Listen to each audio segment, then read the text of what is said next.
வணக்கம். தமிழன் செய்தி களம். சீர்காழியில் சபாநாயக முதலியார் இந்து மேல்நிலைப்பள்ளி முன்னாள் பள்ளி செயலாளர் சபாநாதன் 100வது பிறந்தநாள் விழா கொண்டாட்டம். மயிலாடுதுறை மாவட்டம் சீர்காழி சபாநாயக முதலியார் இந்து மேல்நிலைப்பள்ளியில் சபாநாயக முதலியார் இந்து கல்விக்கூடங்களின் முன்னாள் பள்ளி செயலாளர் சபாநாதனின் 100வது பிறந்தநாள் விழா வெகு விமர்சையாக கொண்டாடப்பட்டது. பள்ளி செயலாளர் சொக்கலிங்கம் தலைமையில் நடைபெற்ற விழாவில் சீர்காழி சேமலா பெண்கள் மேல்நிலைப்பள்ளி தாளாளர் முரளிதரன் முன்னிலை வகித்து சிறப்புரை ஆற்றினார். சபாநாயக முதலியார் இந்து மேல்நிலைப்பள்ளி தலைமை ஆசிரியர் அறுவடை நம்பி வரவேற்று பேசினார். பள்ளி செயலாளர் சொக்கலிங்கம் சிறப்புரையாற்றி முன்னாள் பள்ளி செயலாளர் சபாநாதனின் 100வது நாள் பிறந்தநாள் விழாவை முன்னிட்டு நடைபெற்ற ஓவிய போட்டி, பேச்சு போட்டிகளில் வெற்றி பெற்ற மாணவ மாணவிகளுக்கு பரிசுகளை வழங்கி பாராட்டினார். சபாநாயக முதலியார் இந்து மெட்ரிக் பள்ளி நிர்வாக அலுவலர் தங்கவேலு முன்னாள் பள்ளி செயலாளர் சபாநாதன் குறித்து வாழ்த்துரை வழங்கினார். தொடர்ந்து மாணவ மாணவிகளுக்கு இனிப்புகள் வழங்கப்பட்டன. விழாவிற்கான ஏற்பாடுகளை நிர்வாக குழு உறுப்பினர்கள் சதாசிவம், சபாநாதன் செய்திருந்தனர். இயற்பியல் ஆசிரியர் ரங்கநாதன், தமிழ் ஆசிரியர் புலவேந்திரன் சபாநாதன் குறித்து பாடல்களை பாடி அவரை பெருமைப்படுத்தினர். விழாவில் உதவி தலைமை ஆசிரியர்கள் துளசி ரங்கன், சீனிவாசன் மற்றும் உடற்கல்வி ஆசிரியர்கள், அலுவலர்கள், பெற்றோர்கள், மாணவ மாணவிகள் கலந்து கொண்டனர். விழாவின் முடிவில் உடற்கல்வி இயக்குனரும் உதவி தலைமை ஆசிரியருமான முரளிதரன் நன்றி கூறினார்.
என்னை வளர்த்தவர்கள் என்று கூட சொல்ல வேண்டும்.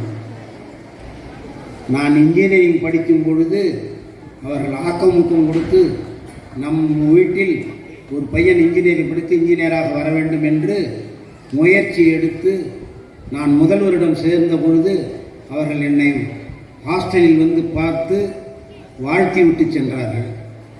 அதேபோல் என்னுடைய பள்ளி நாட்களிலே லீவு நாட்களில் அவர்கள் என்னை அழைத்து கொண்டு அவர்கள் குழந்தைகளோடு சென்னைக்கு அழைத்து செல்வார்கள்.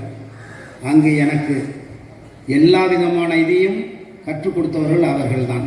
அவருடைய அறிவுரைகள், நல்ல கருத்துக்கள் எல்லாம் இன்றைக்கு நான் இந்த நிலையில் இருப்பதற்கு அது ஒரு முக்கிய காரணம். நான் பள்ளிக்கூடம் படிக்கச்சே ஸ்கூலுக்கு ஒடியாந்துட்டு கால் செருப்பு புதுசு வாங்கி கொடுத்துருப்பாங்க. அப்போ எல்லாம் உங்களை மாரி கால் செருப்பு போட்டு கிளாஸ்க்குள்ளே போக முடியாது, வெளியில் கட்டி வச்சுட்டு போவேன். சாயந்தரம் விளையாட்டு ஆர்வத்தில் செருப்பை விட்டுட்டு நான் மட்டும் வீட்டுக்கு ஒடியாந்துருவேன். அப்போ மறுபடியும் செருப்பு வாங்கி கொடுக்க மாட்டார்கள் தாப்பனார்லாம். இதெல்லாம் நீ தொலைச்சில போ, வெறுங்காலோட போ, அதுதான் உனக்கு தண்டனை அப்படிம்பாங்க. அப்புறம் அடுத்த லீவு வரைக்கும் இவங்க பார்த்து விட்டு, என்னுடைய சித்தப்பா அவர்கள் பார்த்து விட்டு, ஏன்டா செருப்பு இல்லாமல் இருக்கேன்னு, அண்ணன்னு தான் நாங்கள் கூப்பிடுவோம். அண்ணன் செருப்பை தொலைச்சிட்டேண்ணா, சரி பரவாயில்ல, கவனம் வேணும் அப்படின்னு சொல்லி திருப்பி மறுபடியும் செருப்பு வாங்கி கொடுப்பார்கள். அந்த மேல் உயர்ந்த பண்பு உள்ளவர்கள். அவர்களை பற்றி நிறைய சொல்லிக்கொண்டே போகலாம். காலம் சிறிது, அவர்கள் ஞானமோ பெரிது. அவர்களை பற்றி உங்களுக்கு விரிவாக எடுத்துக்கூற எனது அன்பு தம்பி திரு முரளிதரன் அவர்கள் உங்களுக்காக காத்து கொண்டிருக்கிறார்கள். அவர்களை அன்போடு அழைத்து பேச அழைக்கிறேன். நன்றி, வணக்கம்.